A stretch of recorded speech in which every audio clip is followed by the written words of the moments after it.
Bom dia, boa tarde, boa noite, independente da hora que você esteja ligado aqui no nosso canal, sejam todos bem-vindos mais uma vez. Nós vamos repercutir as principais informações em relação aos benefícios sociais. Vamos falar sobre aposentados e pensionistas do INSS.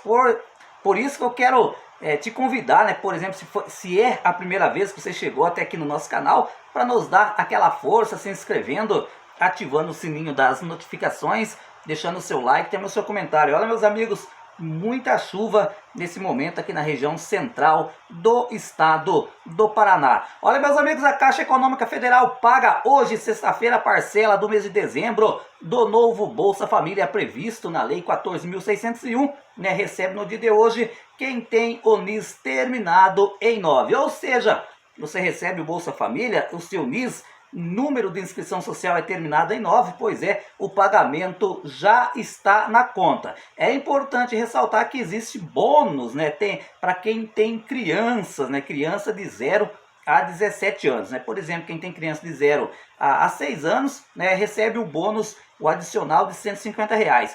É importante ressaltar, gente, que dá uma esclarecida nesse bônus aqui, né, que os R$150 ele é cortado somente quando a criança completa 7 anos, né? Segundo informações que a gente apurou. Daí completou 7 anos, daí já começa a receber os R$50. É porque também tem um bônus de R$50 para criança que tem uma idade entre 7 a 17 anos. Possivelmente, né, quando essa criança, esse adolescente completa 18 anos, né, aí deixa de ser pago esse bônus. E tem o gás social, né? É importante ressaltar que o gás social está sendo pago agora no mês de dezembro, uma parcela de R$102. Só que, apesar, né, a lei ela é bem clara, tem direito, né, famílias inscritas no CadÚnico, né, que recebe o Bolsa Família, ou que tenha na casa alguém que recebe o BPC Loas, mas por falta de dinheiro, por falta de orçamento, hoje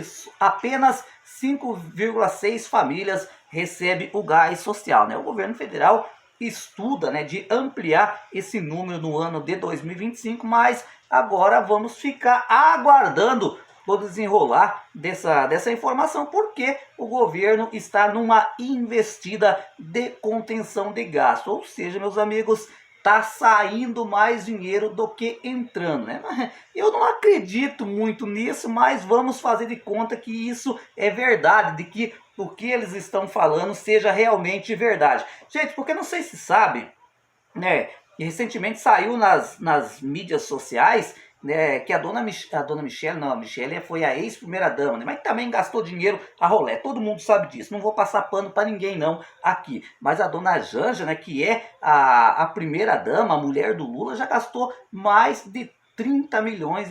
Engraçado, né? Aquelas mantas, aqueles cobertor, né? Lençóis de linho, aqueles que custam uma verdadeira fortuna, que foi comprado lá para o Palácio do Planalto. Enquanto isso, né, o governo federal não quer que a população comum tenha nem mesmo um cobertor bom para dormir, né? Ou seja, é injusto. Lá em cima eles podem gastar tudo, gente. Fazem um escarcéu com o dinheiro público, né? Tem uma vida de rei, eles têm vida de marajá. Começa do presidente da república, vai para os deputados, vai para os senadores, isso também na Suprema Corte, no STJ, ou seja, na justiça de maneira geral, gente, do Brasil inteiro. Sabemos, né, que o judiciário, né, ganha e ganha muito bem, né? E aí, na verdade, quando vão fazer corte e gasto, né, quem paga a conta é o mais pobre, e aí sempre vem, né, a hora que é para levar um benefício para a população brasileira, sempre vem, não, nós estamos economizando, né, o dinheiro, a torneira tem que fechar um pouco a torneira, né, porque está saindo muito dinheiro. Quando é para a população carente, né, começou a sair dinheiro, é proibido, mas agora quando é para repartir com os grandes empresariados, com o gigante do agronegócio, aí pode, né? Aí pode tudo. O que não pode é para a população mais vulnerável. Olha, meus amigos, nessa sexta-feira, né, o INSS está pagando as aposentadorias e pensões, ou seja, começa hoje oficialmente o calendário de pagamento dos aposentados do mês de dezembro. Está começando mais cedo devido aos feriados de fim de ano. No dia de hoje, 20 de de dezembro, recebe quem tem o NIS terminado em 1. É importante ressaltar que aqueles beneficiários, aqueles aposentados, aqueles pensionistas e beneficiários do BPC lá do Rio Grande do Sul, independente do NIS, o calendário foi unificado mais uma vez, né? Você pode fazer o saque do seu benefício no dia de hoje. Então, ressaltando mais uma vez, né, que hoje recebe quem tem o NIS terminado em 1 e que ganha até um salário mínimo, R$ 1.412. Daí amanhã, sábado, não tem pagamento, domingo também não tem pagamento. Na próxima segunda-feira, dia 23, vai receber quem tem o NIS terminado em 2. E aí, meus amigos, na véspera de Natal não vai ter pagamento. Dia 24, não, o INSS não vai pagar ninguém, né? E aí o pagamento será retomado somente no dia 26, aí já para quem tem o NIS terminado em 3. Só para você ter uma ideia, hoje o INSS conta, né, com mais de 40 milhões de aposentados. Só beneficiários do BPC, gente, o INSS paga em torno de 5,6 milhões de beneficiários e paga 33 milhões de benefícios previdenciários. Em novembro, 26.168.062 receberam até um salário mínimo, né? Ou seja, R$ 1.412, o que mostra aqui que a grande maioria dos aposentados brasileiros ganham apenas um salário mínimo. E aí, gente, você ganha um salário mínimo ou você ganha mais do que um salário? Aproveita, comente aqui embaixo.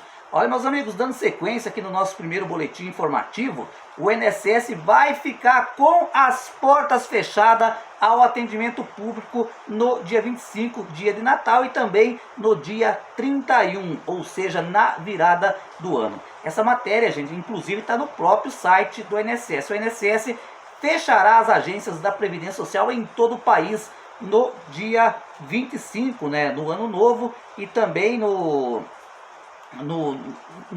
Natal vai estar fechado, né, e no ano novo. Nas vésperas das comemorações dia 24 e 31, as agências atenderão até às 14 horas. Ou seja, né, você que precisa ir a uma agência do INSS no próximo dia 24, é importante salientar, o atendimento ao público vai ocorrer, né, até às 14 horas. Geralmente as agências do INSS de todo o Brasil abrem a porta ao atendimento público, né, geralmente ali pelas 7 da manhã. E aí, né, você pode acompanhar o seu pedido de aposentadoria, de pensão, através do site ou aplicativo. Só que tem um porém, meus amigos. Se você ligar para a Central 135, você vai ser atendido por um robô, né? Porque todo mundo sabe que a Central 135 é composta por seres humanos, pessoas de carne e osso como nós, que também merece ter descanso, né? E aí, se você ligar, por exemplo, no dia de Natal para 135 ou no dia 1º do ano, né, aí fique sabendo que você será atendido por um robô. Olha, meus amigos, o INSS não vai atingir a meta do pente fino de economizar 10 bilhões traçado no início do ano. O presidente do órgão, Alessandro Stefanuto, afirmou que foram aplicadas várias medidas, né, que possibilitaram gerar a metade da economia prevista. Em 2024 a gente vai realizar a metade, um pouquinho mais a metade, talvez um pouquinho mais, entre um dinheiro aqui ou ali de devolução. Mas nós tivemos em 2024 um ano difícil para empurrar o trem para o trem começar a andar, ou seja, o trem está andando agora, então nós vamos fazer a revisão o ano inteiro. Ou seja, meus amigos, o INSS não conseguiu concluir o pente fino nem no auxílio doença e nem no BPC agora em 2024, né, por causa de questões burocráticas, segundo o presidente do INSS, o Alessandro Stefanuto. O pente fino no INSS foi uma iniciativa do governo para se adequar à meta fiscal prometida para o ano, né? A LDO, Lei de Diretrizes Orçamentárias, que prevê déficit zero para o ano, né? Com a possibilidade de margem em 0,25% do PIB, Produto Interno Bruto. Nós temos o caminho para a revisão do benefício por incapacidade, que está indo bem. Quase 2,3 bilhões em poucos meses, ou seja, foi economizado, né?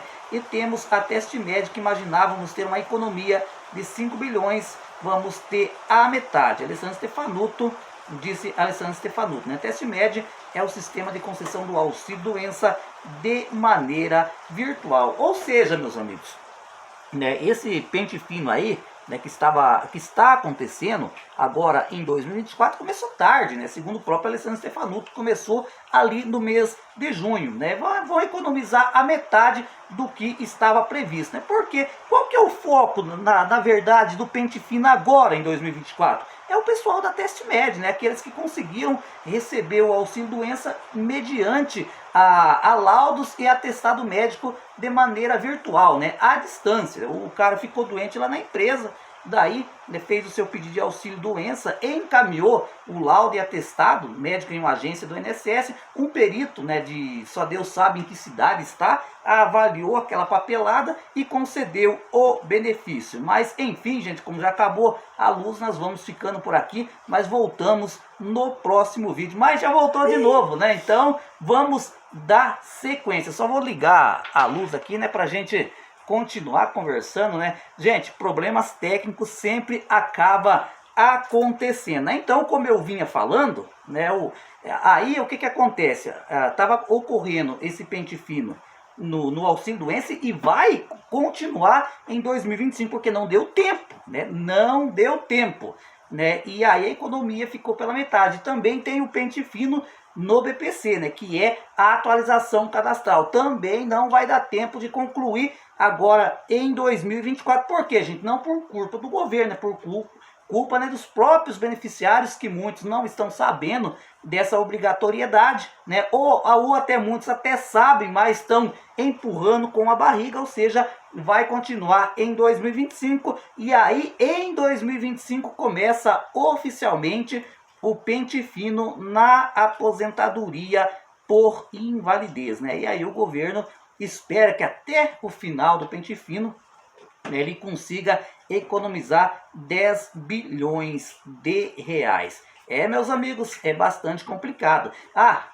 Antes que eu me esqueça, né, ontem o pacotão, meus amigos, foi aprovado lá na Câmara dos Deputados, né? Foi aprovado em primeiro turno, em segundo turno. E o pior, gente, com uma larga quantia de voto, muito acima, né, dos votos necessários. César, mas no BPC quase que não mexeu. Gente, o texto sofreu alterações, como já estava previsto, né? Como, por exemplo, a possibilidade de dois beneficiários seguir recebendo BPC, né? Ou então ter um recebendo aposentadoria convencional, o outro BPC. Seguiu até aí normal, mas só que tem um porém, gente, que foi aprovado lá, que, por exemplo, na hora da perícia médica vai ter a deficiência leve, a deficiência moderada. Ou seja, gente, isso aí não é bom, né? Porque a concessão do BPC, ele deve ser feito pela deficiência e não se é grave, se é leve, se é moderado. Eu acho que isso aí não tem nada a ver, porque não é aposentadoria por invalidez. Não é, por exemplo, a aposentadoria da pessoa com deficiência, não tem isso. Quando você vai pedir aposentadoria, que tem a deficiência leve, a deficiência grave e a deficiência moderada, ou seja, esse ponto não deveria ter entrado nesse texto, né? E acabou sendo aprovado lá no Congresso Nacional. Eu não gostei dessa parte. É óbvio que também aquela questão que queria equiparar literalmente o BPC como aposentadoria por invalidez, graças a Deus não passou também, né? Ou seja, porque se fosse aprovado, gente, essa questão que meio que queria equiparar, né? O que ia acontecer? Pessoas com deficiência leve ou moderada iria perder, né, o BPC, porque já não se enquadraria mais, porque pela perícia médica iria ficar provado que a pessoa teria condição de trabalhar. Inclusive, no dia de ontem, eu trouxe um vídeo à noite falando assim que o real propósito dessa medida do governo federal nada mais era, meus amigos, do que jogar o pessoal do BPC para o Bolsa Família, porque o dinheiro de um salário mínimo daria para pagar 2 deficientes. A jogada é essa, né? Eu vi até um cara que estava fazendo, né, uma cobertura nesse sentido, falando desse ajuste do pacotão lá, no emissor de rádio. Ele falou assim, olha, é claro, né, o que o governo está querendo é exatamente isso, porque se eles conseguissem essa proeza, o que ia acontecer? Ia cair para metade o número de beneficiários do BPC no Brasil. Graças a Deus, né, os deputados conseguiram atenuar, né, essas medidas duras impostas pelo governo Lula, mas mesmo assim eu não gostei, gente. Essa parte mesmo de colocar lá na perícia médica deficiência leve, deficiência moderada, né, porque eu acho que isso aí é um pouco fora da casinha. Daí então, uma pessoa que aparece lá para fazer uma perícia médica, por exemplo, visão monocular, o médico vai dizer deficiência leve, né? Então, eu acho que esse ponto aí não deveria ter entrado. Ah, e uma outra questão que também não entrou, que foi de computar a renda de quem não mora na casa. Graças a Deus, esse ponto também não conseguiu prosperar. Mas isso eu já sabia, gente, porque essa parte aí do texto do governo federal, nossa, gente, é draconiano, né? É surreal, né, a palavra certa. Ou seja, o relator acabou tirando, mas também agora vai ter a obrigatoriedade, né, na hora que o pessoal do BPC for fazer a atualização do cadastro único, ter o uso da biometria. Mas como eu já comentava no outro vídeo, isso não tem nada a ver, né, gente? Isso é bom, que isso evita fraude, né? Porque é quase que impossível daí, né, ter um BPC duplicado, como por exemplo. Mas, gente, tem mais, esse projeto de lei ainda tem mais uma rodada, né? Ele foi aprovado no primeiro turno lá no Senado, no Senado foi apertado, gente.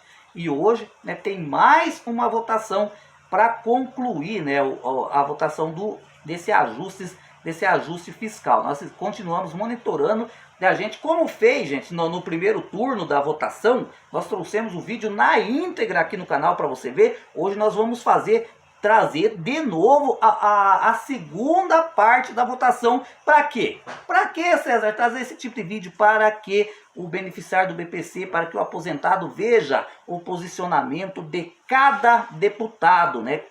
O que ele pensou sobre esse ajuste. É exatamente por causa disso, né, que nós estamos trazendo esse vídeo. Ah, César, mas tem muitos ali que nem tocou no BPC, fala em outros assuntos. Pois é, mas falam em outros assuntos no qual esse pacotão vai prejudicar, né? Porque o pacotão não vai prejudicar somente o pessoal do BPC, vai prejudicar outras áreas da economia, digamos assim. Olha que chegou aqui, gente. Tem duas perguntas aqui que eu quero responder, né? César, quem está na aposentadoria por invalidez pode ser mandado para reabilitação profissional?